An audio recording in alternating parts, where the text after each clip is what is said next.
Hello, everyone, and welcome to our webinar, Real World ADU Stories from Your Neighbors. I'm so excited about our conversation this evening and so thrilled to have all of you here with us tonight. Before we dive into our content, quick note on Zoom logistics. We are going to do an interactive poll later on, and really excited to hear your thoughts and input on that. And we're also going to do an audience Q&A with all of you later on in this evening's webinar, near about 3/4 of the way through our time together. So really looking forward to hearing your thoughts and questions, and you can ask them through that Q&A function you see at the bottom of your screen. Welcome to those of you trickling in. My name is Renee Schomp. I'm the director of the nonprofit Napa Sonoma ADU Center, and so happy to have you all here today. I'm joined by my colleague, Scott Johnson. He is our ADU expert here at the Napa Sonoma ADU Center and also the founder of Pocket Housing, LLC. If you have gotten an ADU feasibility consultation from us, then you have met Scott. He joined us for our twice weekly ADU office hours as well, has so many useful insights to share, and is excited to answer your questions with us this evening. What are we covering tonight on that note? We are going to talk a little bit about our beta version of the new Napa Sonoma ADU Standard Plans program, which I am so excited to share with all of you, for those of you who haven't seen it yet. I'm also just going to make sure that you all know about the Redwood Credit Union ADU construction loan that opens up financing for homeowners. And I'm really, really thrilled to share that we're going to have 4 in-person prefab ADU tours upcoming in July. So I'm going to share more about that. And then getting to the heart of our conversation this evening, we're going to speak with 3 homeowners who have recently completed or are about to complete ADU builds, hearing about their real world experiences. Then we're going to get to your questions. So how do we help homeowners as an organization? Let me tell you a little bit about our nonprofit. So we do 2 buckets of work. We provide services to ADU homeowners throughout Napa and Sonoma counties, helping you build accessory dwelling units, get catalyzed and kickstarted on your projects, understand that process, demystify it for you. We also work in partnership with the 16 jurisdictions here in Napa and Sonoma counties to help smooth the way for all of you to get through the planning, permitting, and building process more easily. Let me share a little bit about our tools before we dive in. Go to our website, napasonomaadu.org. These tools listed here and many more are available under ADU Tools and Resources menu. Check them out. We just added recently an editable ADU budget spreadsheet that I'm very excited about. You can download it and use it on your build, and a bunch more things, including the ADU calculator tool, which helps you think through the return on your investment if you're going to be building an ADU. Next, I'm going to get into sharing about our standard plans program. So let me pull up my screen and share it with all of you. 1 second. All right, so this is what I'm so excited to share with all of you. Our new beta version of the Napa Sonoma ADU Standard Plans program. This is a gallery of 50 different ADU plans that you can peruse The goal here is to connect the dots for you, make it easier for you to connect with professionals and to view a really wide variety of different plans that might be a good fit for your property and your ADU goals. So this website walks you through really straightforwardly how to use the program. There's a fun little video that I made that you can check out, which is a whirlwind tour. And it has, like I said, over 50 really diverse and interesting, and I think beautiful different ADU plans available. So we've got folks from all over the state and also local architects and designers. We have prefab companies, and you can peruse this gallery in a lot of different ways. You can select favorites, you can sort by size or by license fee. You can opt for plans that are specifically pre-reviewed in your city or county, which will get you faster through the permit and design process with your local jurisdiction. And then we also here have multiple other filters that you can select. So if you want to do prefab, panelized, prefab, state certified, do you not know what that means? Amity's going to drop a link in the chat to an in-depth recorded webinar that we did on that very topic. Different size ADUs, you can sort by the number of bathrooms, bedrooms. This is my favorite, features, energy efficient ADUs, universal design elements, all kinds of different things. We're in beta, so we're still working out some of the kinks, but as you can see, all of these plans are pretty cool. And when you click on one, I've preloaded a couple to show with you here. We've got the Vine. I love this one. This is a Bay Area based designer. The Vine is, as you can see, 414 square feet, 1 bed, 1 bath, has a lot of really cool different features. When you click on it, you can see a gallery of the interior and exterior. You can see floor plans for the ADU, information on the cost. Here's another one I really like. It's the micro ADU, only 150 square feet. And I know a homeowner in Santa Rosa who has an ADU that we featured in our ADUs 101 recorded webinar, which is available on our website. She has, I think, 175 square foot ADU. She rents that out to a traveling nurse who's here temporarily. It creates a really wonderful home for someone who we need here in our community. It's really fantastic. So highly recommend that you check those out. This is another one of the prefab ADUs available on the website, which is a segue to the next thing I want to share with you, which is that you can actually come see this unit in person starting July 9th. We're going to have 4 different dates of ADU tours in downtown Santa Rosa. Amity, if you want to steal back the screen from me and share those slides, I can share all the details and dates with all of you to see this very unit in person, as well as another one of our units. This one you see here from Homes for Sonoma, a local nonprofit that also has a beautiful prefab unit. And as you can see here, there's going to be representatives from multiple of the different design firms and prefab companies that have pre-reviewed ADU plans in our standard plans program, and you can meet with them directly. Redwood Credit Union is going to be there as well, talking about our new ADU construction loan, which I'm going to share with you about more in a minute. But it's going to be really fun. Locations right there. Check it out. You can RSVP on our website or just show up. We would love to see you in person. Scott and myself will be there, and a bunch of other folks. Looking forward to giving you tours of these units in person and answering your ADU questions. All right, thanks, Amity.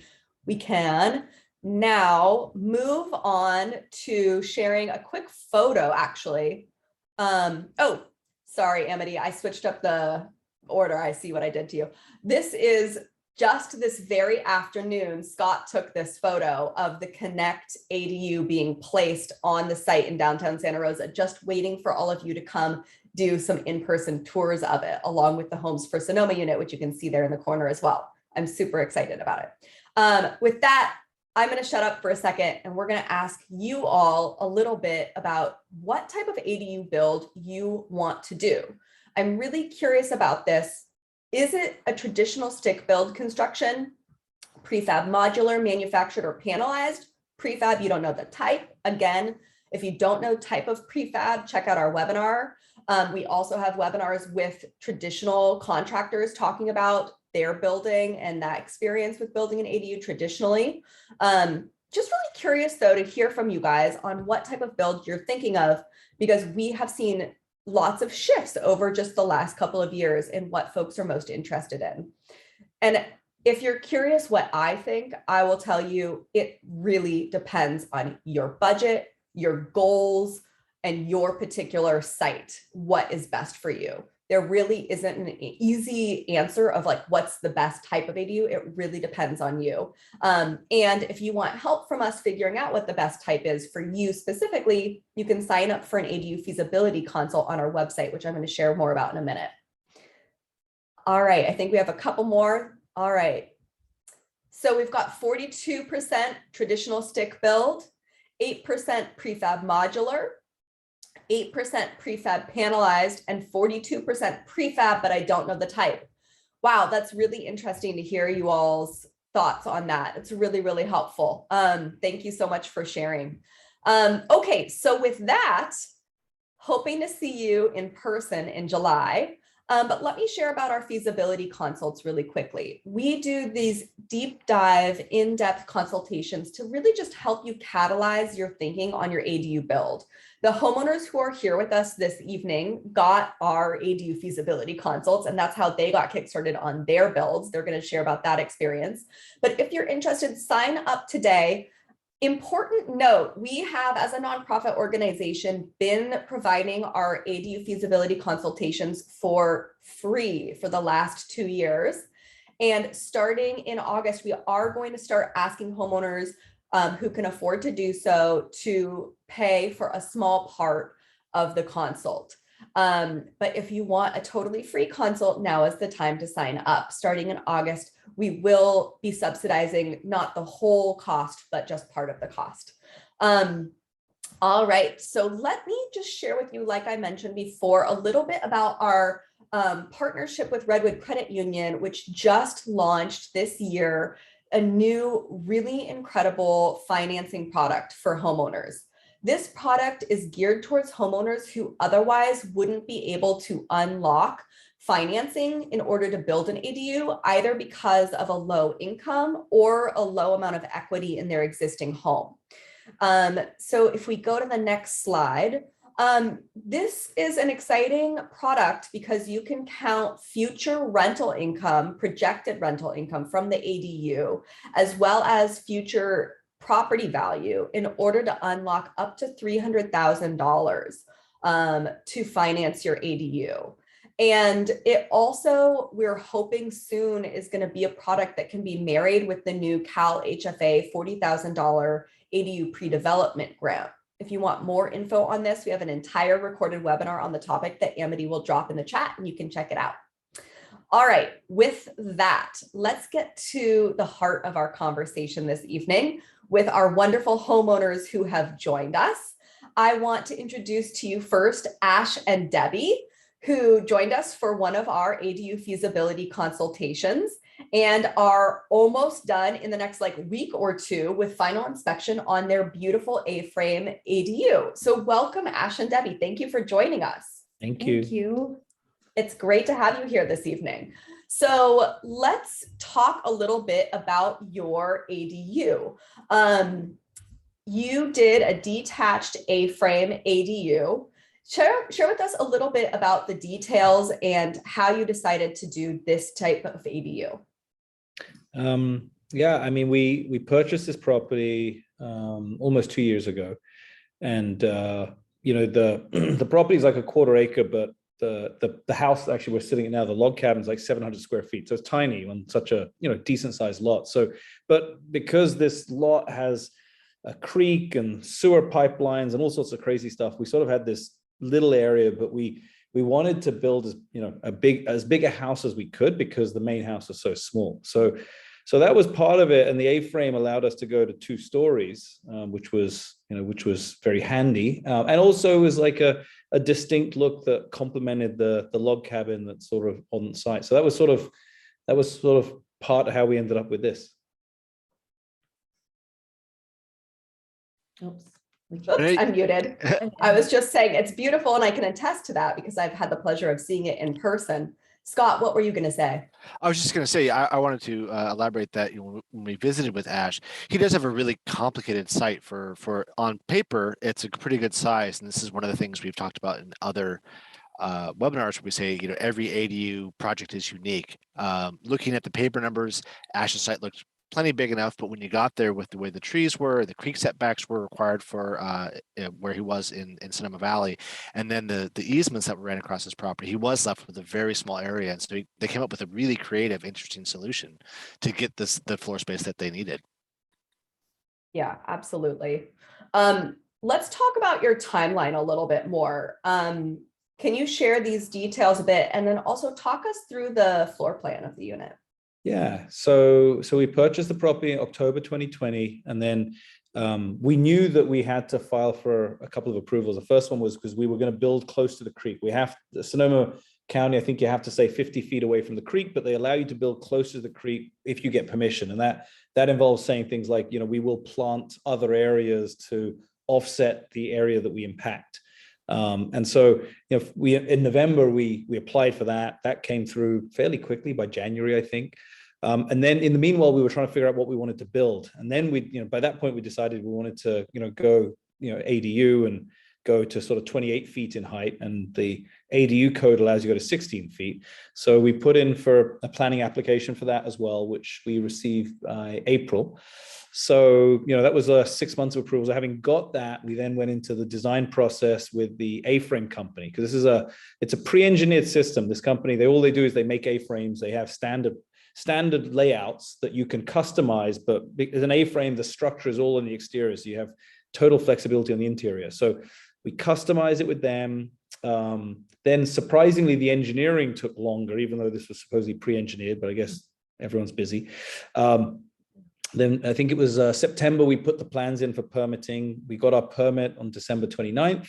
We broke ground on January 6th. And, latest as of, this afternoon, we're hoping for final inspection on July 11th. So we're, moving along. And the floor plan here is, what it reflects is, we really wanted to get 2 bedrooms and 2 bathrooms. The total square footage didn't really matter, but we said we really want 2 bedrooms and 2 bathrooms. And we would like an open plan living area kitchen. And so, the A-frame internal structure allows for that. And one of the things we did is we put in a spiral staircase, which is a little unusual, but it maximizes use of space. It takes up a lot less space and, allows us to get up, and there are some drawbacks with it. There are some grumbles from people having to carry things upstairs, but, net, when you're trying to build something, trying to squeeze a lot in a small space, you have to sort of, plan every inch and make some compromises. And what I love the small spaces is the high ceilings. Like we fell in love with that, just the openness of it. So that was one thing. Yeah. When we were looking at ADUs, I fell in love with that higher ceiling. So it makes a big difference when you have a high ceiling. I think in a small space, it makes it a lot bigger. And the other thing we did, and you'll see it in some photos, but on this plan is there's a large 12-foot wide door that we put in on the ground floor that completely opens up. And that was a little bit of a splurge. But what's nice about that is we built a large deck on the outside of that. So, you basically have, it's a compact space, but by opening that door, you're able to sort of bring the outside in and really extend your living area pretty significantly. Yeah, Absolutely. Go ahead, Scott. A couple of things that strike me about this project that I think are brilliant is with the A-frame, as you said, the high ceilings, but it's also very dramatic, with the angles of the ceiling, the angles of the roof. For a small footprint, you get a lot of impact visually, and then with that big open door, we've talked about this in other podcasts, where the indoor outdoor living, where you blend that space, you can make a small space live much larger. And so that door may have been a splurge, but the effect I would guess on the whole ADU and living there is going to be it's going to outstrip the cost of that door. It's really going to change that space for the better. And just quickly, we talk about panelized in a lot of our webinars and in our meetings. This is a good example of a type of structure that would be considered panelized, where the structure is built off-site, brought on-site, and then finished on-site. So it's not a full prefab, like a fully finished turnkey, but this is a way where as you know, they blended panelized with also some custom design elements and really made it their own. I think it's fantastic. I agree. It's really beautiful. And I'm excited for folks to see more photos. Really quickly, can you share a little bit, and we can stay on this slide, but share a little, because you can see that beautiful ADU there now, but share about your conversations with your neighbors and how that went. Yeah, because everyone's always worried about that. to go over, to go over the 16 feet, we had to get a use permit, which requires the county to mail all the neighbors, I think, within 300 feet. What was great is we were given the name of a planner at Sonoma County to contact. His name's Scott Hunsberger, and we spoke to him. I called his line. He answered the phone, which I was completely unexpected. Was like a real human being, a normal person, and he guided us through the process. And he explained that this is the process for use permit. We mail the neighbors. If your neighbors object, it goes to a hearing. But he says, but not everyone's going to object, and if they do, you should talk to them. And we had one neighbor, the one closest to us, who were concerned about the height and specifically about our ability to look into their bedroom window from our second floor. So we said, oh well, we can flip flop the location of the staircase, and then we can't see anywhere from there. So that satisfied them. They had no problem, and so it just moved forward. So I think it's a combination of good guidance from someone at the county, which was completely unexpected. I just thought they were a faceless bureaucracy, and then just working it out with your neighbors. Yeah, I love that. I really love that, and I love that the county was able to counsel you on kind of connecting with your neighbors and doing that in a way that was so productive. And I think it'll make folks here on the webinar feel a bit relieved, because I think people are always worried about their neighbors. We have a question about the square footage, and I know you said it's 1,000 square feet. And that's calculating the partial second story and the full bottom story, right? Yeah, so on the plans, it's listed as 947 based on how the architects did it, where they can't count anything like under the low part of the sloped roofs. But we also built some cubbies into some lower areas and a few things. So depending on how you define it, somewhere between 947 and 1,040 square feet. Wonderful. Do you know what the actual footprint of the building is? The outside sort of footprint dimension? Yeah, it's 900 square feet is the footprint. Okay. Oh, great. So tell us, segueing to square footage cost, a little bit about your budget and how that all panned out. Yeah, we're looking at coming in right around 420,000 plus or minus. We're almost there. And that range reflects, whether you define it at the high or the low end of the square footage.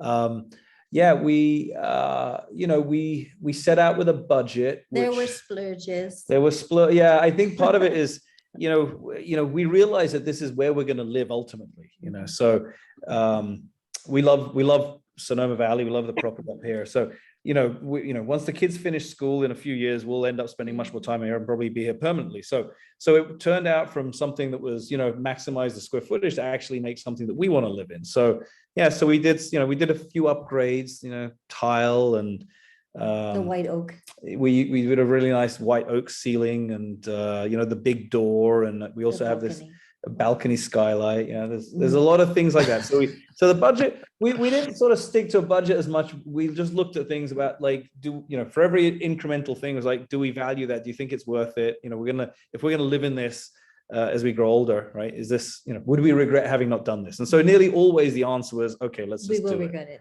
That's my approach to everything in life. My husband would be laughing if he heard. He's like, yeah, that's how Renee budgets too. But importantly, I say one of the important things is we made nearly all of those decisions during the designing phase.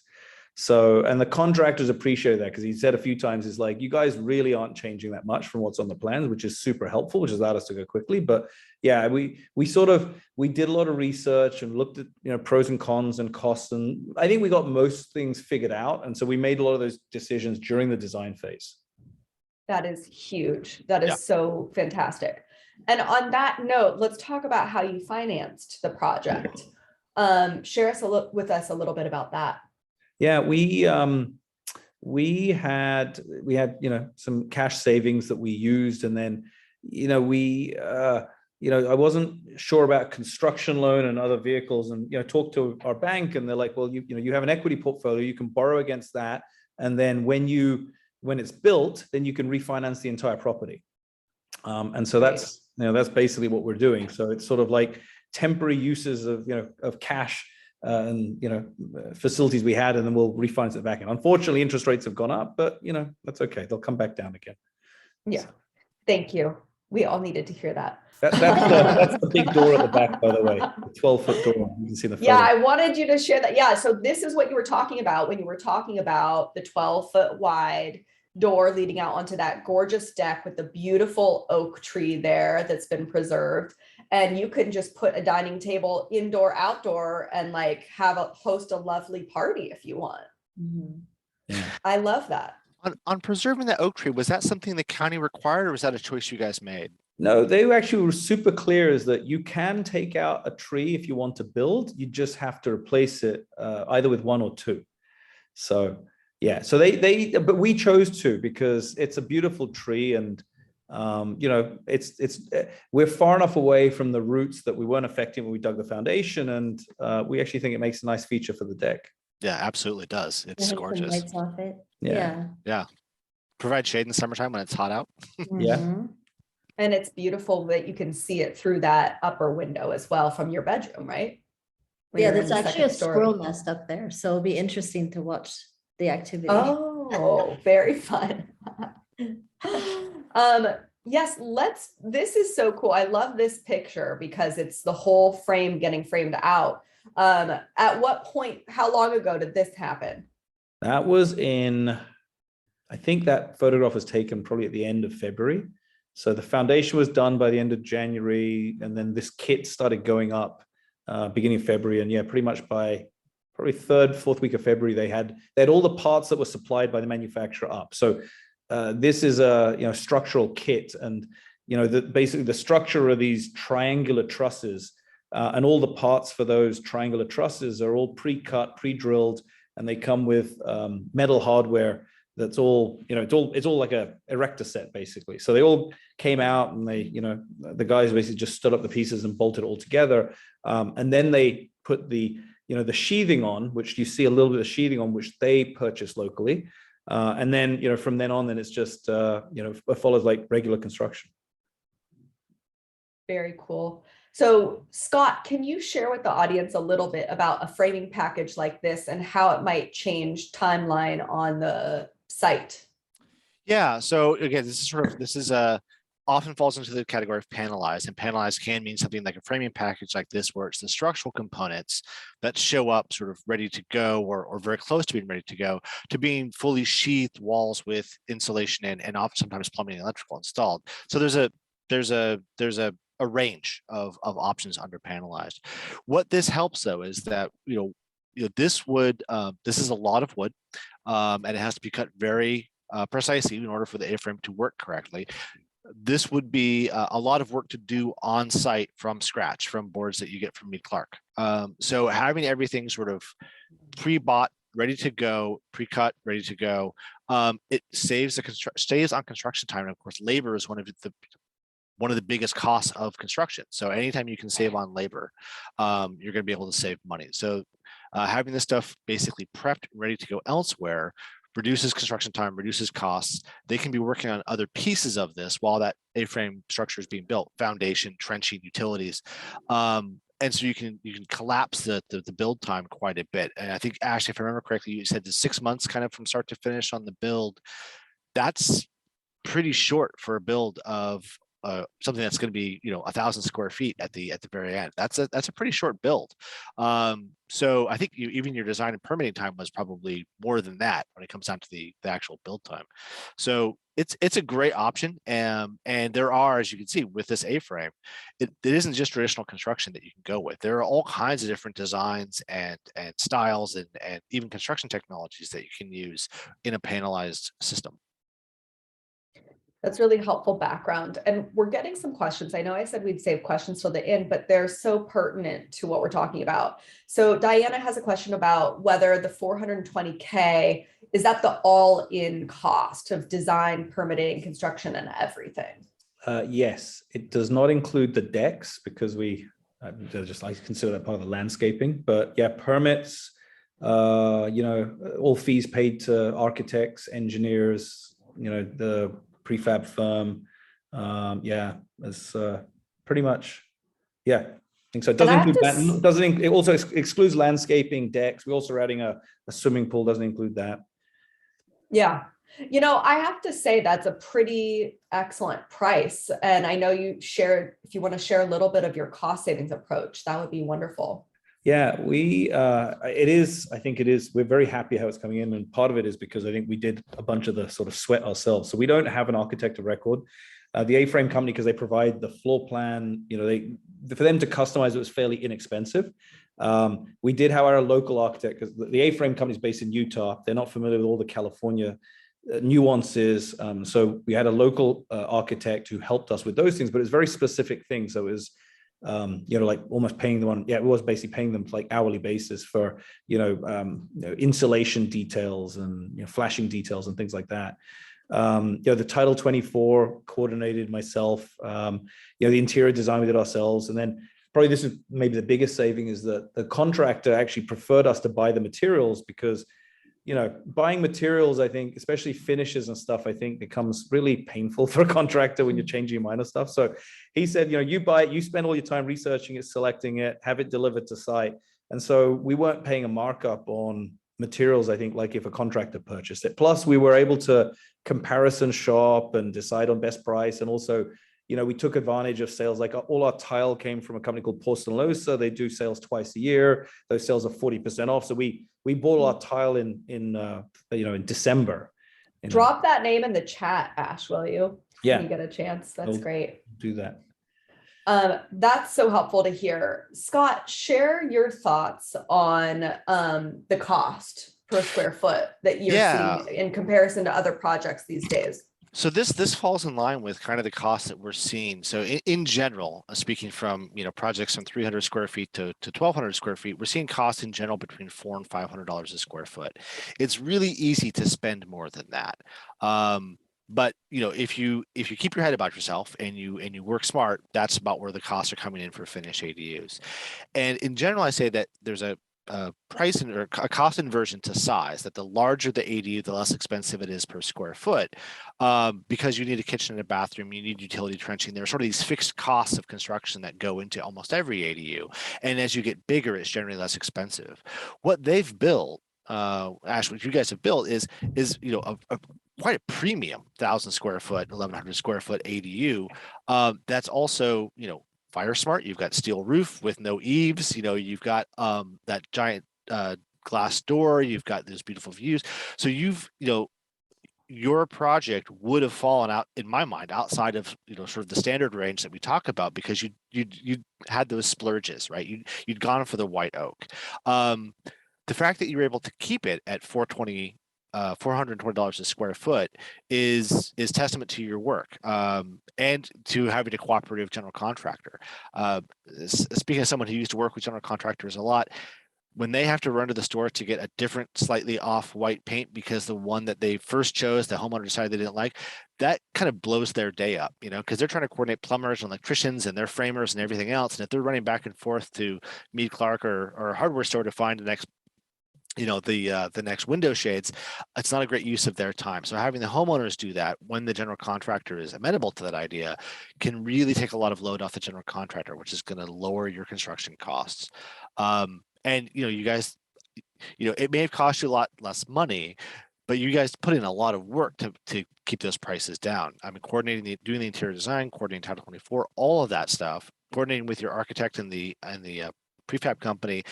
I imagine it was probably a whole lot of hours for both of you to actually get that work done.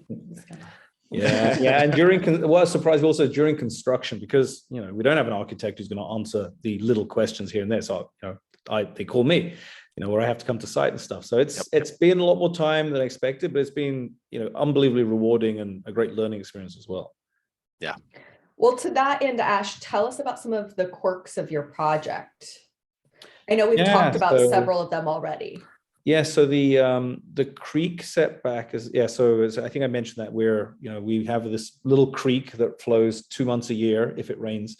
But because of that, in the county rules, we're meant to be 50 feet away. So they allowed us to get closer to that. And I think half of our ADU sits in that setback area. So that's like 450 square feet. So you have to plant 1.5 times as much with, native plants and things like that.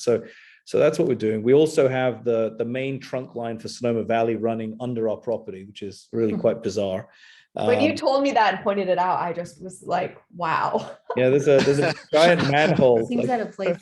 on the property. So I remember being very, very cautious in our conversation when we met of like, check with the county and all this stuff, check with the county, because that setback is going to be, yeah. And what is good, I will say, is the county has real people who answer the phone. Like, our other house in San Francisco, and nobody there answers the phone, right? So here they answer the phone, they're helpful, they talk to you, and they give it to you straight, which has been super helpful. But yeah, so because we have that sewer, they have an easement, and so we had to very precisely make sure we knew where that was. We had them come out and map it twice, and and the architect drew some very detailed plans so that we made sure that we located far enough away from that easement that wasn't an issue. And then also going taking the ADU to 28 feet was also required a permission. So yeah, there's a few things here that make it non-standard, but I'm sure every project has a few of those. Yeah. And it's one of the things I have to say is, start talking to your jurisdiction, county, city, whomever, early. I mean, even before you have a design, like as you guys did, you were learning about the 28 feet and the setbacks. And when we talked, you'd already had the creek setback and sewer main issue sort of brought up. And doing more research early, even before you have a design, can influence the design, tells you what's allowed to build, but also again help keep your cost down, because as you guys did a ton of homework at the beginning, so that you didn't have to make changes during the build where your costs can really skyrocket. So that pre-work and that design development work that we talk about in the ADU process map, like that's really important. That's the foundation. We're going to go with housing metaphors all night. That's the foundation for everything else that you do. So doing that work early, as you guys did, is critical to having a project be as stress-free and as inexpensive as possible. And Nate. Oh yeah, and we have to give a shout out to our contractor has been fantastic. So before this, I don't think I knew anyone who had a good general contractor story. It was everyone you talked about general contractors sort of crying in their beer.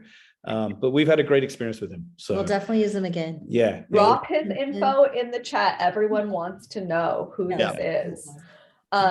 Let's talk a little bit about your finishes, appliances and plumbing fixtures. And this is a shot of your nearly finished kitchen. Yeah, the appliances will go in tomorrow. The tile was done today. So wonderful. You can see the ungrouted tile there. Yeah, so we went with European appliances because they're generally smaller and they're pretty nice. Where did you shop for them? So the Premier Bath and Kitchen, which is, I think they have a couple of showrooms, and then here in the North Bay, and then the plumbing fixtures we got from Pace Supply. So I think they're like sister companies. So they're, the Premier Bath and Kitchen actually gave a lot of great guidance on the appliances, sort of ins and outs, pros and cons, and they actually steered us from some brands to others, which was really helpful, especially with some of the challenges around lead times right now. And then the plumbing fixtures, that required a bit more homework to understand, but again, they helped us put together sort of package, because I know I want a shower head, but I don't know anything about the valve that goes behind it.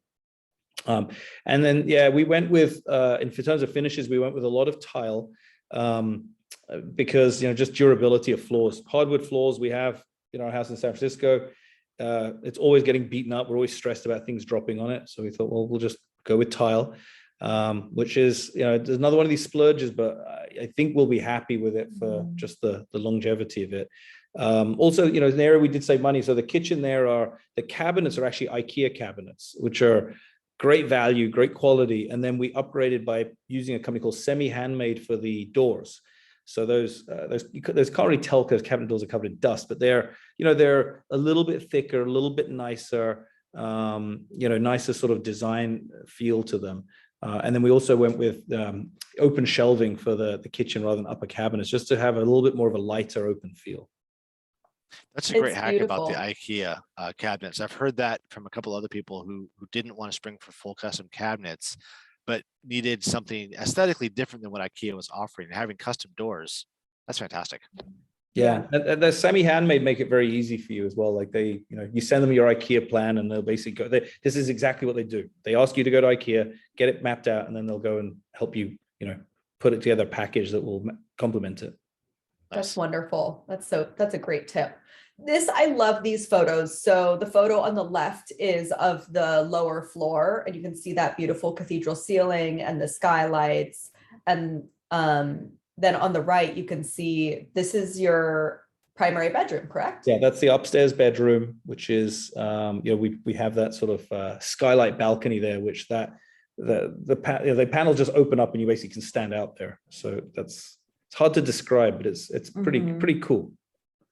Yeah, I remember that. I was afraid to walk up the ladder to get up there. But you showed it to me, and that was a really cool touch. I really liked that.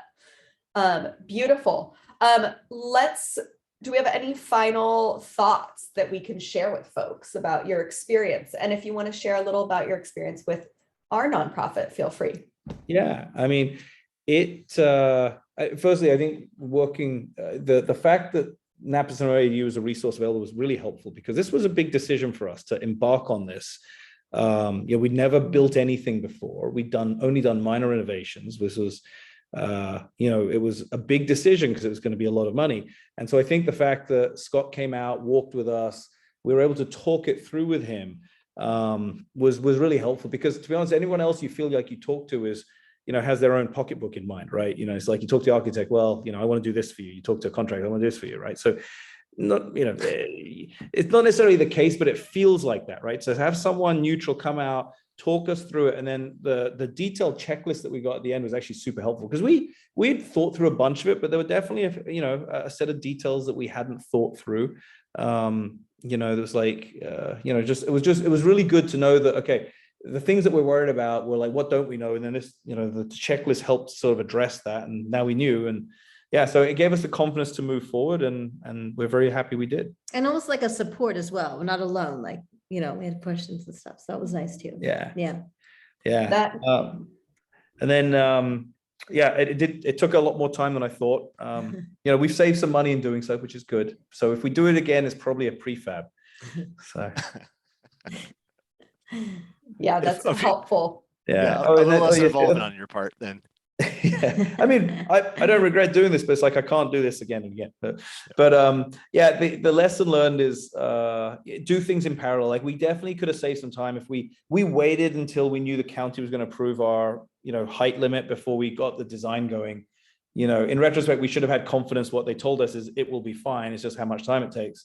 And we could, we were worried that we'd spend the money customizing the ADU and then not move forward. But at the end of the day, if you wait 3 or 4 months, that's costing you money as well, in terms of interest rates have gone up, or there's, less rent we're going to earn while the thing is, before we move into it. So, so I think it's like, it's going to be a long timeline. So the more things you can get going at once, the quicker you'll get to the end. That's great. And sum up for us kind of your experience. You've shared it a little bit with Permit Sonoma with the county. Very, good people to work with. They answer the phone. They get back to you pretty quickly. They're pretty reasonable. And then they've been really good to work with, actually, which was a really unexpected surprise. The one area that wasn't was I asked them, do we need a geotech report? And I emailed the building department, and they sent back the kind of thing I expected that I would get, which is something that was completely technical that made no sense whatsoever. So that was the one thing that probably wasn't that helpful, but everything else has been super helpful from them. That's really good to hear. And I will take that note to them about the geotech. Well, thank you so much, Ash and Debbie, for sharing, and we'll have an opportunity to chat more here with more audience questions. But now I'd love to turn to Kyle and hear about your wonderful ADU and about your whole project. So welcome, Kyle, and thank you for joining us this evening. Thanks for having me, Renee. So yes, my name is Kyle. I'm a winemaker here in Napa, and we decided to do an ADU. And what does an ADU kind of achieve for us was a lot of the things that a lot of families are looking at. You've got, aging family members that may need a place to stay, or your family's growing up and maybe you're going to live back in there and rent out your house, or perhaps rent out the ADU. And that's kind of what drove us to go ahead and do it. That's wonderful. And I love this image of your ADU because you can see the garage and the unit itself. For those of you who are on the webinar, this is behind Kyle's primary home in the city of Napa. He has a beautiful amount of space between the home and the unit. And it's an conversion of a workshop that was on the property, which really ended up shaping your build experience. If I recall correctly, Kyle. Yeah, so I started out kind of like most of these people that are probably watching it, was curious about what the process was, and we engaged Scott and had him come out and do the feasibility study, which, like Ash said, was super valuable. I had already done a lot of the background research to see if there were any things, but it's always helpful to have them come out and take a look and give you the feedback, because there's a lot of things that you don't know. You know about possibly needing extra parking or the setbacks, but ours was a very different type of project. As Renee said, we actually had a workshop that was already on the tax records. So I got to kind of skirt a lot of the permitting process on my build. Share more about that, Kyle. And Scott, if you want to chime in as well about some of the unique qualities of the permit process as a result of that conversion. Yeah, so I'll jump in, and Kyle, please jump in with your specific experiences. We actually had a question from the audience that was touched on this. Conversions are a little bit different than a new build ADU like Ash did. Conversions, there are always some minor exceptions, but conversions in general get to skip any of the rules about setbacks.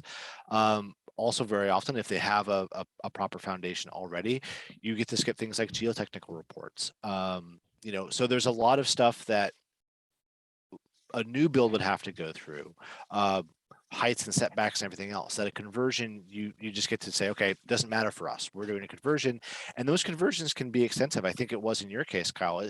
It was a very extensive conversion, essentially sort of a total rebuild from the inside out to make it into a proper residence.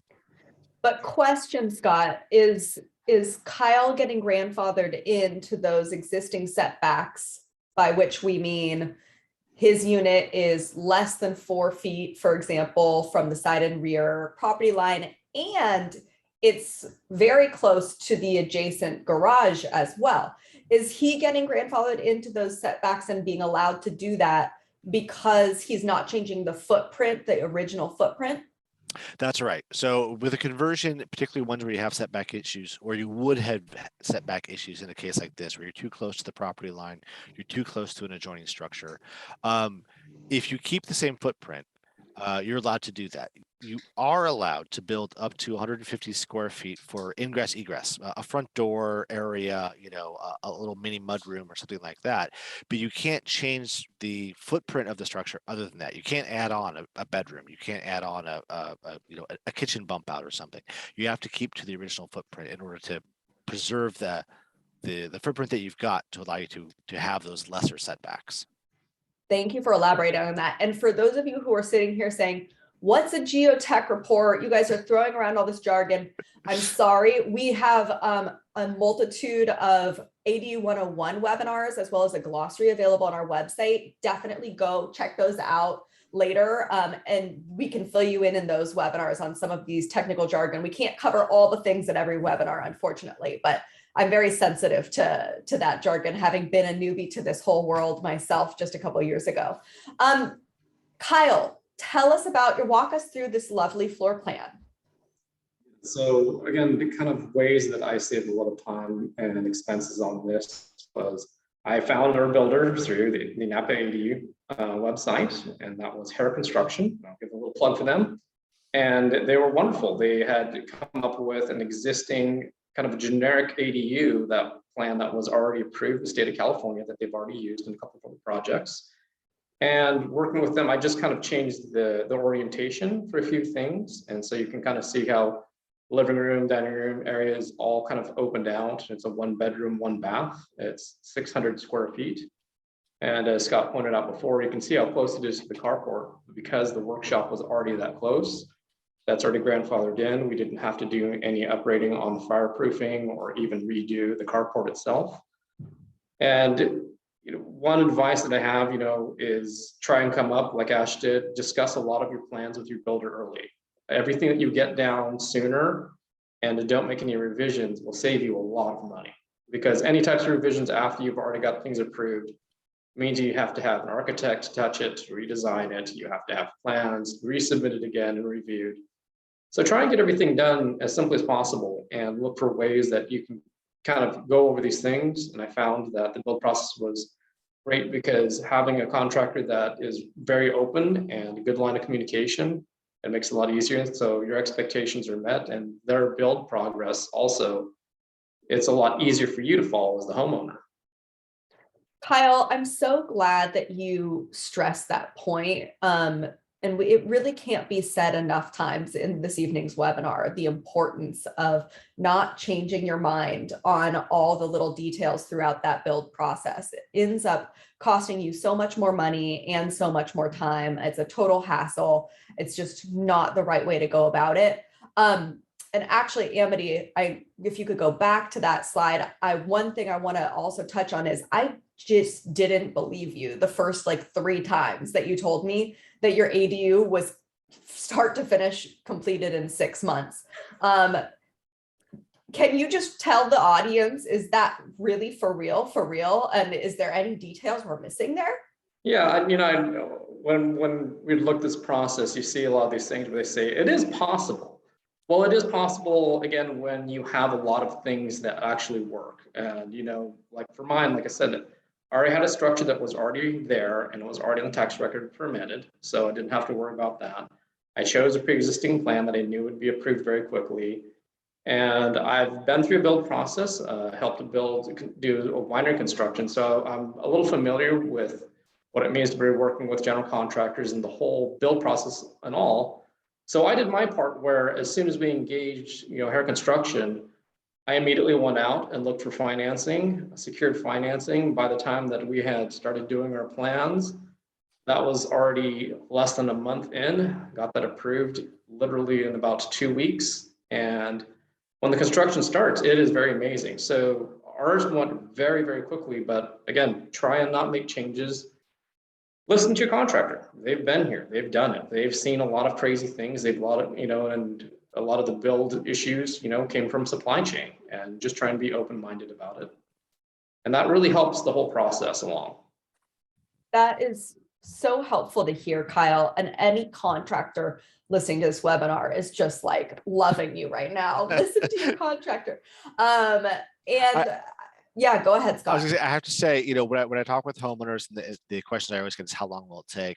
Kyle is on the very, very short end of what I typically say. I usually say, 6 months to 18 months is usually kind of the window. 6 months is I won't say it's a rarity, but you kind of do have to have done your homework, have everything line up just right, and just to reiterate, not make changes midstream because of everything, costs and supply and what's available. Changing your dishwasher may mean you can't find the right dishwasher for 6 or 8 months. So Kyle really did streamline it, worked smart in getting that done within 6 months. It is possible to do.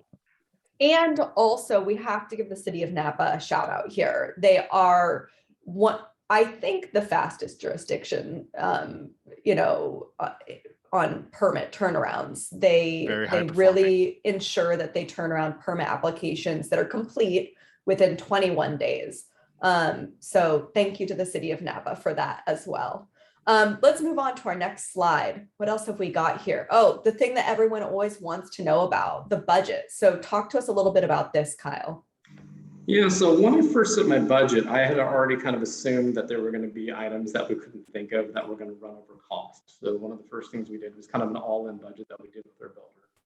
So we had already told Hair Construction that we wanted to try and keep it down to about $250,000, and knowing I had already assumed that it would be about $300,000, which is what it actually came in, and the 500 square foot cost is everything. When I do mean everything, I mean appliances, fixtures, paint, every single thing is what it ended up being for us. And you do have to leave yourself a little bit of a buffer, because that's one of the quirks that came up with our project. You know, I can talk about that later on, but supply chain issues, you know, interest rates all went skyrocketing. So a lot of things were out of the control, but trying to keep these things in mind and not really sticking to a hard budget and having a little bit of reserve is definitely essential in any build process.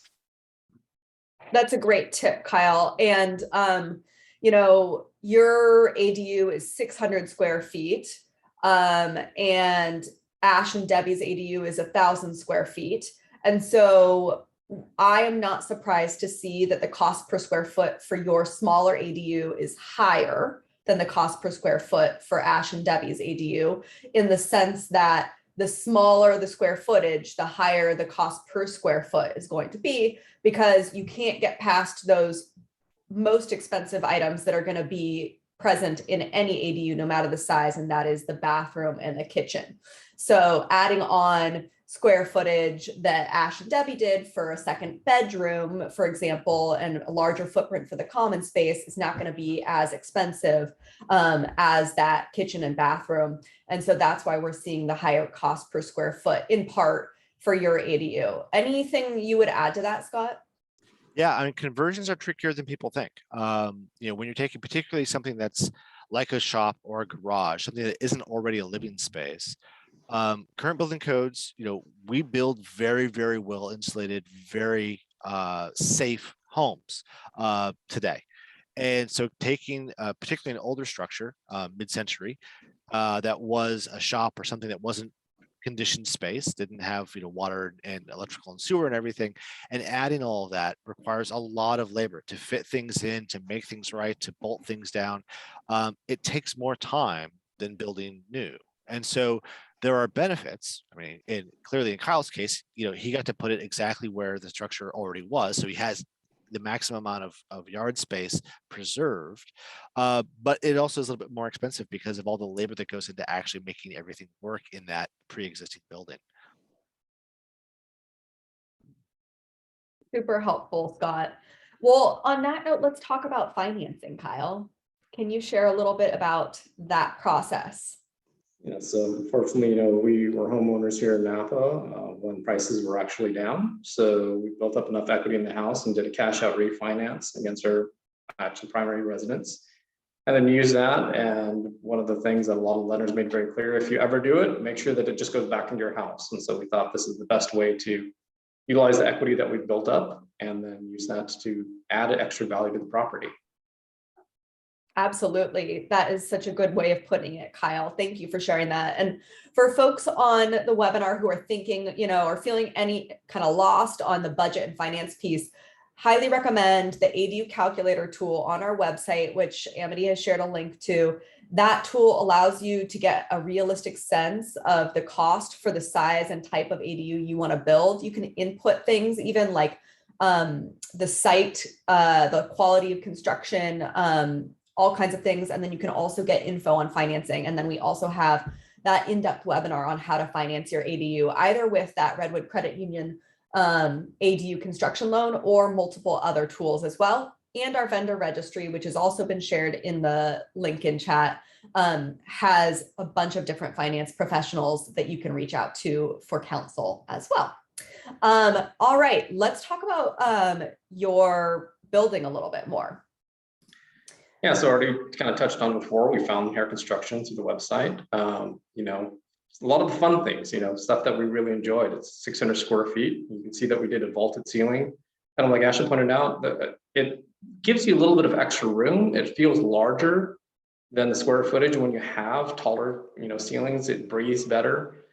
And then, you know, the fun part of the design process, it's designing your own layout. You got to kind of do it. And then luxuries for us, you know, for ours was doing the vaulted ceilings, doing heat pumps, being able to put things where you want it to be, as opposed to we've been so used to you just kind of buy a, you know, a house that you didn't build from construction, so you just kind of make do. You have those quirky little cabinets that don't open, or those little dead corners you can never use. This one we actually got to look at it ourselves, and part of the build process and the floor plan. On that old floor plan that was on there, they actually had traditional doors both on leading to the bathroom and into the closet. And one of the things that I went over with hair construction was using pocket doors. So then you don't sacrifice square footage when the door opens, and then it actually leaves more space and usable space in the closet, usable space in the bedroom and in the hallway. I really love that you brought that up, Kyle, because we said earlier, don't question your contractor, don't make changes. But what we mean is don't do that mid-build after your permit has already been approved. So I love that you were empowered to say, hey, did you consider this or that at the appropriate time during that design process? And it also reminds me that we should mention one of the reasons that your project had such a quick timeline is because you worked with a design build firm. So you weren't trying to work with a designer or architect and then go find the builder and then get them to communicate. So that also helped with that smooth transition. And if folks are interested, we've got hair construction on our vendor registry, and on our new standard plans program, we also have multiple options like that as well that will help you get through the design and permitting process more quickly. Let's talk about your cost savings tips. We've talked about some of them, but share more, Kyle. Yeah, so again, did a lot of things similar to Ash. Do your own interior design. Don't pay someone to do it. My wife went and picked out, the flooring, the backsplash, the colors, for everything, the appliances. We actually painted ourselves. We ended up actually having my kids mask off windows and mask off the floor. I've got a sprayer, so I told the construction I can go ahead and undo that cost. I can go ahead and paint it. Just leave me 2-3 days and I can knock it all out. Did the interior and exterior. We also did the same thing. We purchased pretty much everything, ourselves except for the flooring.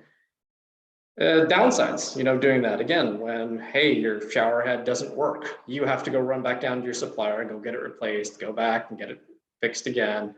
Or you've got the wrong lighting, you've got the wrong bulbs, you're the one running back to it. So it saves the contractor a lot of time, but it does add a little bit of aggravation on your end. And again, this is where it kind of helps to streamline things, make it simple. Don't go with really selective high-end things that that you're gonna maybe wait 4 weeks to get shipped to you, and heaven forbid it's the wrong wiring, or it doesn't actually fit in that one little alcove that you thought it would. Speaking of which, where did you purchase your appliances and finishes and everything through? So the appliances we bought just pretty much through Best Buy, through Home Depot. A lot of the things were through Home Depot. I know that when we first started the process, as you pointed out, when you have a separate designer, we had engaged a couple of people. That's another thing I would highly suggest is get several quotes before you start your process.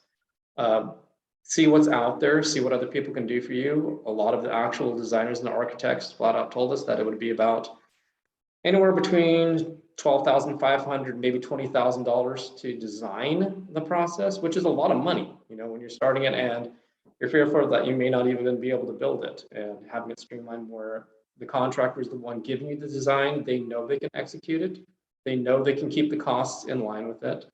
And some of the designers had told us that they wouldn't be able to design our small little unit for anywhere less than 600 to 650 a square foot, which quite honestly, if you went with very high-end fixtures and appliances and finishes, it would be that amount, but we were willing to compromise. And you can always replace cabinets, you can always replace your backsplash and your flooring later on, but the most essential part is get the structure built, and then you can always go back and finish things the way that you want it to be done. Absolutely, Kyle. Sorry, Scott, I'll just mention, I just chatted to everyone again, the link to our new standard plans program, which helps people do just that. And I know I keep on talking about it, but it's because I'm so excited. And it's just hearing what you're saying, Kyle, about your wins on your project is just bringing up for me time and time again, why we hope this program will help our community with these pieces, the $20,000 to $30,000 for the design process, for example, just completely eliminating a large chunk of that through these licensed plans on our website. I'm very excited about it and really, really happy that it worked out for you in that way with hair construction. Scott, what were you going to mention? I wanted to double underline and highlight and put exclamations after everything Kyle just said about, making your choices now. Build the structure, put your money into the structure, because that's going to be expensive to change in the future. The washer, dryer, the cabinets, the flooring, the fit and finish can be 30% of your total project cost. And that's really where you have the most price flexibility. Lumber is lumber, sheetrock is sheetrock, and the prices kind of are what they are. And given, the cost we've seen over the last 2 years, you don't really have control over what that stuff's going to cost, but you can make choices about the light fixtures, about the backsplash, about the cupboard doors. And those things are all easily upgradable in the future. We often get questions about size. Should I build 500 square feet or 600 square feet? I know that there's a price break on permits and things at 500 square feet and under. And I try and tell people, don't build 502 square feet, build 600. If you're going to pay that money, build a bigger structure. The money is worth spending on getting the bigger, more rentable, more valuable ADU, but don't spend it necessarily, unless you can, on flooring and paint and curtains and things like that, because that can all be upgraded. That structure is going to be there for a long time. And if it's a rental, it's going to generate income for a long time. And that's where you want to put, the money that you have in your budget. Thank you for that, Scott. So let's talk about surprises for you during your ADU project, Kyle. What surprised you, and any details you want to share? Yeah, again, this was when we were starting building it, was right at that peak when lumber went really, really skyrocketing, and our builder made very sure to order the lumber ahead of time as soon as we actually got the build process going. But again, it adds a lot more cost than you'd originally planned. And if you are living, again, at the highest end of your budget, it's difficult to leave yourself a little bit of leeway when you can't control these things. And a lot of times we kind of worried about that, and we kept thinking, oh my gosh, what would have happened if we didn't have the money? What would you do? Would you literally stop construction and then try and resume later on? When you've already poured in so much money at that point, it's difficult to imagine these things. But that's also why I recommend try leaving yourself, some pocket, maybe 20-30% more than you think you'll spend, and have that as a reserve. Even if you went and got a loan for $300,000, try and keep, $50,000-$75,000 on the side for unknowns. Great example for us is the plumbing was already there and we thought it would be fine, and they dug it up and did the trenching, and city came in and looked and said, well, the clean out is installed backwards. And of course we pointed out, well, this was already here. We didn't install it. So air construction had to go out, tear it all out and reinstall it.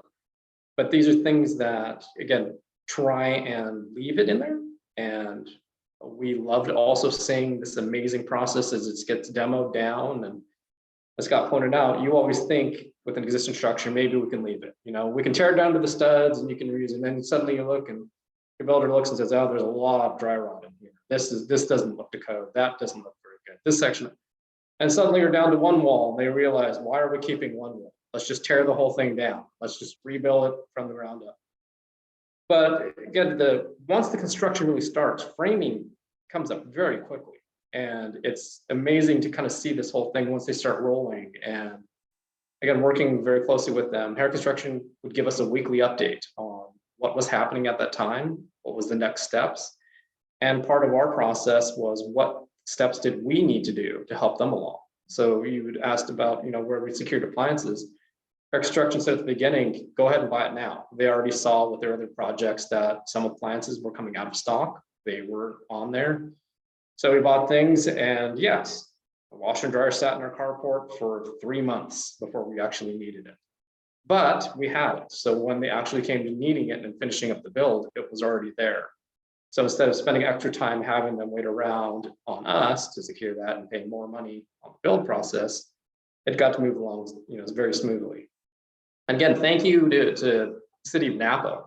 They were fantastic, very, very helpful at, greenlighting ADUs. They've been very, very great about trying to get more housing available out here in Napa. Without that, the process would have taken a lot longer. Absolutely. I'll have to tell the chief building official, Jason Williams, to watch this webinar. It'll bring a smile to his face. Any final thoughts, Kyle? Yeah, things I wish I knew. Considering I took this on quite a while ago and it was started last year, and when we first initiated the project. I wish I knew kind of more of the financing options. I wish there actually were more options at the time, because when we started this, a lot of the banks still would not lend for an ADU build. They didn't even believe in it. So now there's a lot more options like the Redwood Credit Union. That's fantastic. Try to mitigate supply chain issues, things that are out of control. You don't know what's going to happen. You don't know if these parts come in or if you need to swap something else out. What are the downsides of your doing your purchasing yourself? When you're, like I said, when you're the one who has to buy the part and it's broken, you have to go fix it. You have to go get a replacement. If you brought the wrong thing because you bought the wrong lighting, you have to go return it, swap it back out. And a lot of it, again, as when you look at it as a homeowner, it's a huge, massive investment. It's a lot of money. In this case, you're looking at $300,000, which when we first bought our house, that's almost the price of the house. And it's a staggering amount of money to be looking at as you're watching these escalating costs. And try to enjoy the whole process. Don't stress about it. Let it go. Find a great contractor. Make sure that you have a very good communication with them and a great relationship with them, and enjoy the whole journey. And the end process, I could not be happier. Thank you so much to Hair Construction for an amazing project. I cannot believe how great it looks. Right now, actually, where I'm kind of casting from, you can see behind me the finished kitchen and enjoying my air conditioning in here, where the house is sweltering hot, and I'm relaxing over here right now. I love it. Kyle, as you were saying that, enjoy the build, don't stress, enjoy the journey. I was thinking maybe I should have Kyle record that for a meditation app that's produced by the Napa Sonoma ADU Center for our homeowners.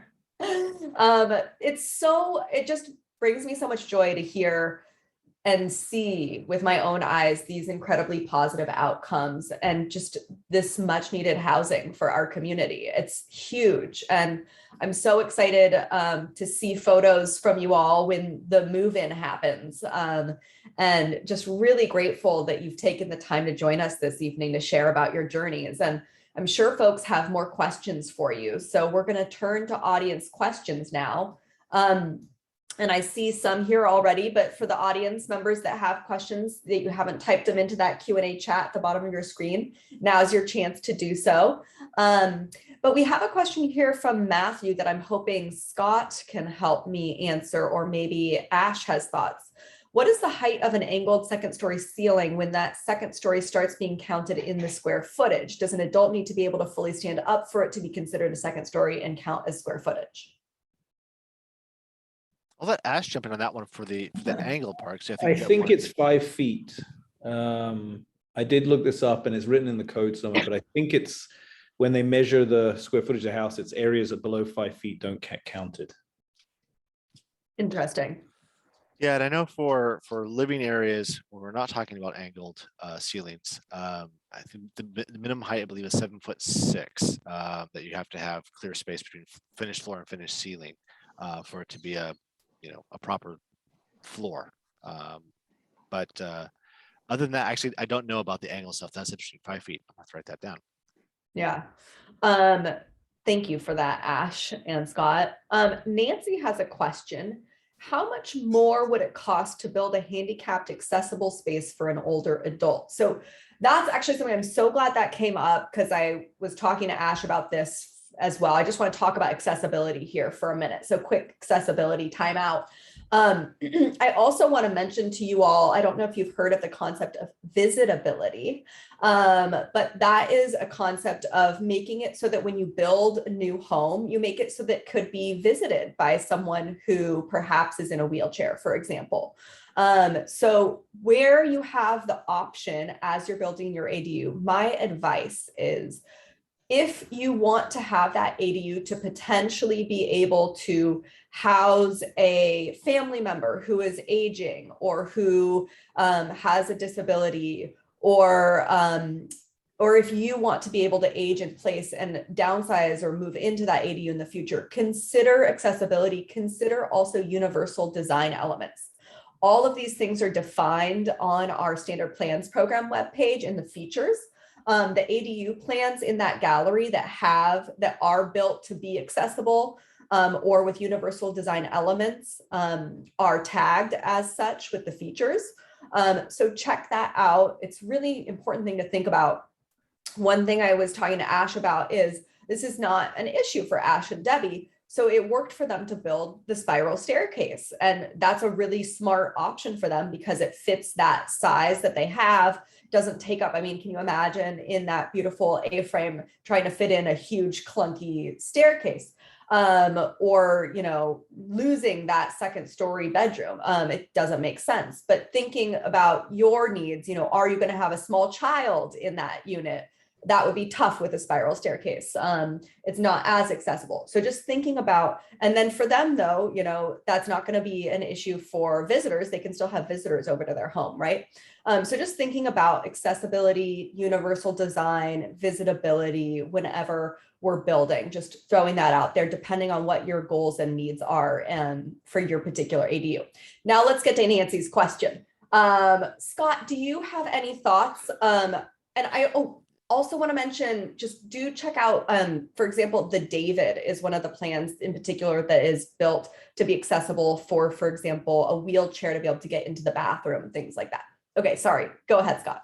No, that's great. You know, when you're Nancy, so when you're designing sort of from scratch, it doesn't really cost much. I mean, if we're not talking about adding an electric lift or something like that for a second story, adding universal design, adding accessibility elements during the design process doesn't really add to the cost. You're essentially just, instead of having, you know, a half-inch threshold door, you're gonna have a 0 threshold door. So over the total cost of the project, you're not really adding much in the way of costs. It's worth doing for all the reasons that Renee just enumerated. You know, if you're trying to do a second story, we were talking to a homeowner last week who needs to do above the garage because they don't have space. He's going to have to put in an electric lift to be able to get to that second story ADU. That's going to add some cost. And a lot of that's really going to depend on exactly what your project needs in order for it to be accessible to everyone. Thank you for that, Scott. Great question, Nancy. We have a question from Diana for Scott. Do any of you have experience with sustainable buildings? So passive heating, cooling, solar, gray water systems, etc. She's in unincorporated Napa County on a well and septic. Yeah, I mean, you know, what essentially the short answer is if it's in the California Building Code, it's allowed. That's not a very helpful answer, unfortunately. Passive heating and cooling, a lot of that's going to be site specific and how the ADU is oriented towards the sun and prevailing winds and what kind of shade structures you have or trees, shade structures, trees you have on your site.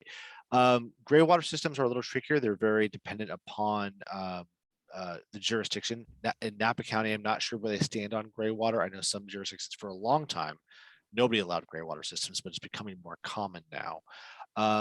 In unincorporated Napa County, of course, on well and septic, you know, your first question is can you do something with your current well and septic system? Can you add an ADU to your property with the well and septic?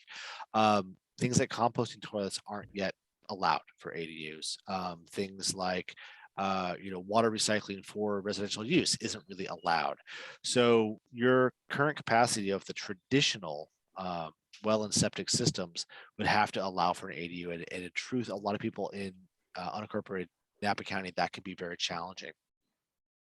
Thank you for sharing those insights. Ash, were you going to mention something? Yeah, you know, we actually spent some time trying to make this as energy efficient as possible. And I think based on the calculations, because we had to put solar on the other house to offset that one, I think this ad is going to be pretty much net zero.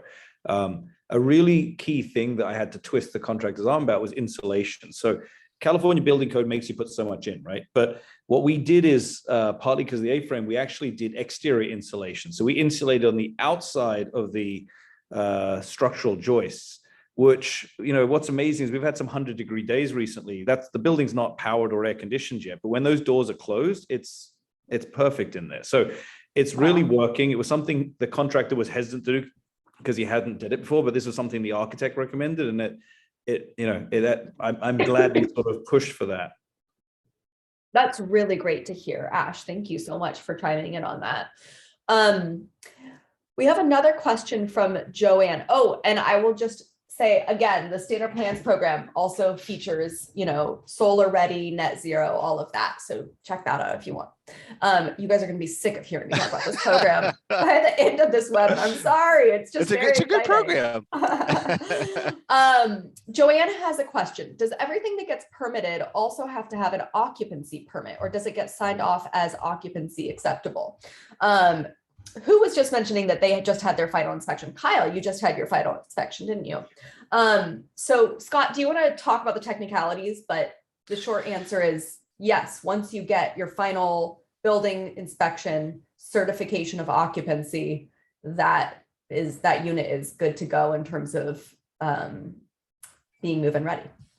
Yeah, and occupancy permit can sometimes be a term of art, and so some jurisdictions don't actually grant an occupancy permit. They just have a final inspection, and that counts as their occupancy permit. Nothing's actually ever filed. I think for all ADUs, conversions, new builds, garage conversions, etc., they are counted as new residential structures. So occupancy acceptable, as I understand it, this is not my strongest point, I will say, of expertise, but as I understand it, you have to have an occupancy permit as whatever your jurisdiction considers an occupancy permit to be. That may just be a final inspection. Thanks so much, Scott. We also have a great question from Nancy here. In Sonoma County, on a little over 3 acres, what are the chances of adding a second ADU other than a junior ADU? Well, the first thing I just want to make sure you know is in unincorporated Sonoma County, there is a cottage cluster option. That only counts in certain parts of unincorporated Sonoma County that are basically in certain zones that are a bit closer to city limits. But you can easily find a lot of details on cottage clusters if you just Google Permit Sonoma cottage cluster. They have a really, really informative website. But then, Scott, do you want to share a little bit about SB 9? Yeah, so the part of your answer is a second ADU. If your parcel isn't zoned for multifamily, a second ADU is not going to happen. If it is zoned multifamily, you can have 2 detached ADUs. You can split your parcel. If you've got 3 acres, you can split your parcel, or it's possible to split your parcel under a new state law called SB 9, which allows you to subdivide your parcel under a ministerial process, which, like the ADU process, if you meet all the requirements and you have the boxes checked, they have to grant you that subdivision split, and you can then build 2 full homes and 2 ADUs on those 2 parcels. SB 9 is a little bit more involved in some ways than getting an ADU permitted. There's a little bit more a process through the planning department, but it is possible to do something where it wasn't possible previous to, was it this last year that it got passed? I think it was. So if you wanted to add, so you'd have 3 essentially residential structures and none of them being junior ADUs, SB 9 would probably be your most likely path forward. Though it is, there are things like owner occupancy is required for the parcel, and there are a number of other requirements that you have to meet in order for SB 9 to work. Thank you so much, Scott, for that. You guys, we have covered everyone's questions. Ash and Kyle, any final words before I turn to the final slides of our presentation this evening? I was going to add one other thought for the person about second ADU is, we also looked at this. You can add a guest house, which is not the same as an ADU in unincorporated Sonoma County, depending on your zoning. So which is basically an ADU without a kitchen. So which, depending on what you're trying to do, can be useful. Thank you for that, Ash. That's a great point. Any final words, Kyle, Ash, or Debbie, on your experience with your ADU build or anything like that? Just that we love it. We're so happy that it happened. So yeah, right? Yeah, and it's actually great. These pre-existing plans didn't exist when we were planning, but looking at what's out there now, as you were flicking through it earlier, it's actually, there's some really cool things out there. And I think we would have done prefab if we could have found one that fit the site, because it's just quicker, simpler. whatever. But it's actually really exciting to see all the various options out there right now. And it's a great process to go through, a great learning experience. I think Carl said it well, which is like, enjoy the process. And we have, so. We'll be back. Yeah. He needs a little bit of a minute to Yeah. recuperate. Too soon. Kyle, any final words from you? No, I looked at a prefab because I thought that was going to be the easiest thing. And, our general contractor had pointed out for the size that we were building and what we wanted to achieve, they had definitely felt that the stick build was going to be comparable in cost. And it turned out the quotes that we got, the unit for the prefab was a lot cheaper, but the craning wasn't possible, number one. But even doing modular build in place, once you get the foundation poured specifically for that build, it was about a wash. So again, listen to your contractor. Even if you think that you've got the right idea and on paper it looks like it's going to cost you less, especially when they have the experience and you find a great contractor that has done these and they can compare these, through other build processes, it'll save a lot of headache. Absolutely. Thank you so much for that, Kyle. I couldn't agree more. The type of build to go really depends on your needs, your timeline, and your site. It's very person and site specific. And we're here through an ADU feasibility consultation to help you think through what makes the most sense for your project. So feel free to sign up for a consult if you'd like that today. The lighting in my office just became very surreal. So I don't know what it's just the way that the sun setting is coming through. It's pretty epic. Yeah. I didn't plan that, you guys. I just want to say a huge thank you again to Ash and Kyle. And I said this to you once and I'll say it to you again. The two of you really stand out as and you, Debbie, excellent project managers. The very clear communication, very straightforward communication, thinking and planning ahead. These are some of the key elements that a professional can't force you to bring to the table. And by you bringing those elements to the table, you really set yourselves up for success. One thing I will say about prefab is if you are not a good project manager, we all know ourselves, not everyone can be good at everything. Some of those prefab companies with that fully turnkey approach can really be helpful for you. It's really impressive to see Kyle and Ash, how well you handled that, and Debbie as well. I'm sorry, I can't. No, you saw him anyway.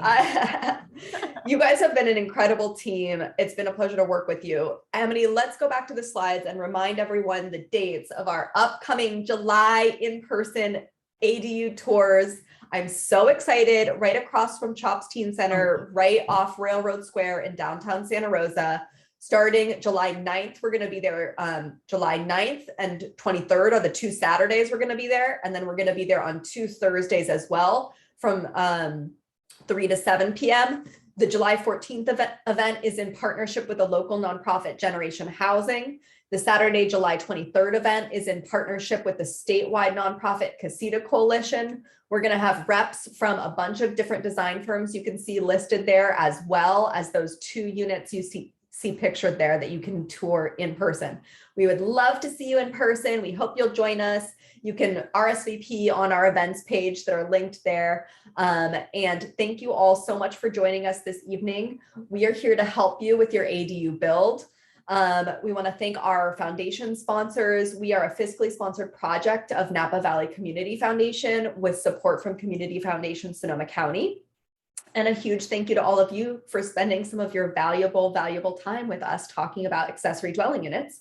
When this webinar closes momentarily, there's going to be a pop-up of an anonymous survey you can take to give us feedback on the webinar. Please give us feedback. We constantly are iterating and striving to improve our services for our community. So thank you all so much for completing that survey. And if you want a free consult, now is the time. We're going to start having homeowners contribute to that overall cost of the feasibility consult starting in August. So sign up today if you are interested. Thank you all so much. Thanks again to our wonderful ADU homeowners, Debbie, Ash, and Kyle. Thank you, Amity, and thank you, Scott. Have a great evening, everyone.